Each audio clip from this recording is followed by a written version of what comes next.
so on and so forth. So all these organs, systems of the body make up the organs of action. Now, today's topic, Ishvara Pranidhan. Where does this come in all this changeful and unchangeful? As I just mentioned, that yoga says it is not easy to see these two entities as the only two principles that exist. It is possible to see it through the blessings of Ishvara. If we want to attain yoga, that is the realization, the Kaivalya, to understand these two entities for which we have come into this world, then one very short way is Ishwar Pranidhana. Ishwar means God? Yes. Translate it, you can call it God. But the concept of God, Pranidhan. Let us look at what does Pranidhan mean. Okay, let us first, these are the three major sutras I will take. There are three more, which maybe I may touch upon. Ishwar Pranidhana Dva, which is saying that Samadhi is attained by surrendering to Ishvara. The highest step in attainment of yoga is Samadhi. Once you have achieved Samadhi state, then it is possible that you can work towards Kaivalya. In fact, to work towards liberation, you have to reach up to Samadhi. Samadhi is the 8th step out of the Eightfold Path suggested in yoga. And where we are is something to find out. Against those 8 steps, there is Ishwar Pranidhan. Either you systematically follow the difficult path of 8 steps, or you simply do Ishwar Pranidhan. I'll very shortly come to what is Pranidhan and what is Ishvara. That's our topic for today. But the background, if you don't understand, you will not be able to appreciate why we are talking about Ishwar Pranidhan. Yes. Surrendering to the Ishwar. Yes. That's what we are going to discuss. We are going to understand what does Ishwar mean in Sankhya Yoga philosophy, in rather yoga philosophy. Then at another place where Ishwar is mentioned is Tapasvadhyaya Ishwar Pranidhanani Kriya Yoga, which we will not touch upon today. In fact, I will take up an entire concept of just Kriya Yoga by itself and Ishwar Pranidhan in that as a separate topic later on.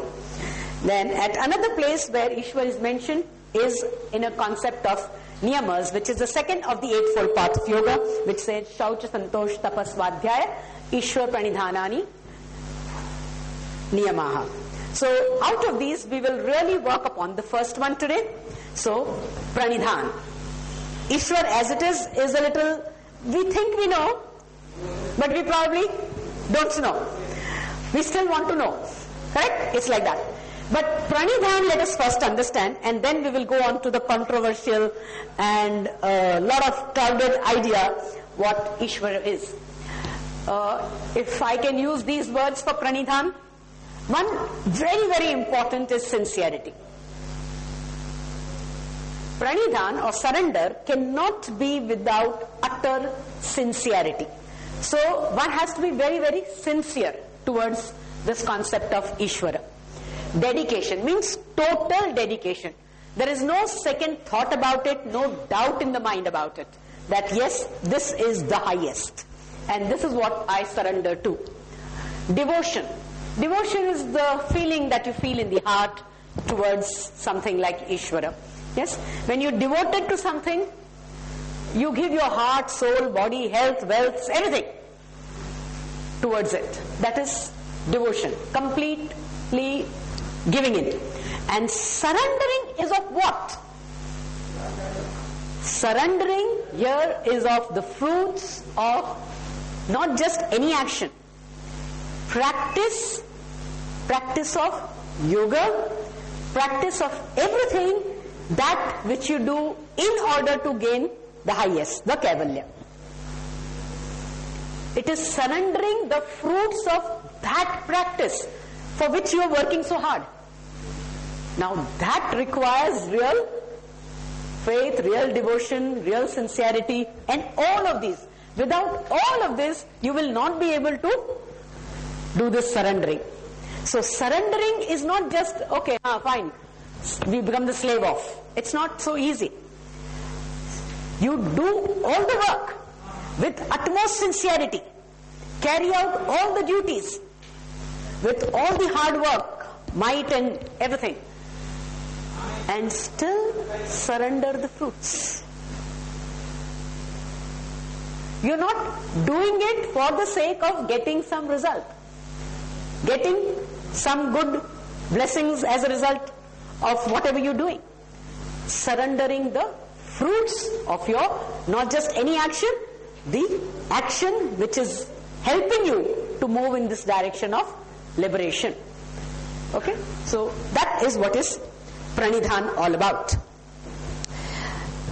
This pranidhan is towards, we said, Ishvara. There are three questions that are put over there. Question is, what does this word Ishvara mean to you? So each one of you in the group can share what you understand by this word. Okay? Then what is your own personal concept? When, okay, one is our intellectual understanding. Another is, what is it that you actually do? When you say, yes, I believe in God. So what is that God then? What is the picture that comes to your mind? What is the function of the God in your mind? So that will be making up your concept. Okay? Thirdly, how do we interact with Ishvara? What do we think Ishvara does for us, or we do for Ishvara? In real life, it is not that question 1 answer this, question 2 answer this, but overall, what is your intellectual understanding of Ishvara and its function? Alright? So, we have all had a little diving done into our minds and put it into words as to what we have so far been thinking and understanding, knowing and using this concept called Ishvara. Let us see what Yoga Sutra has to say about it.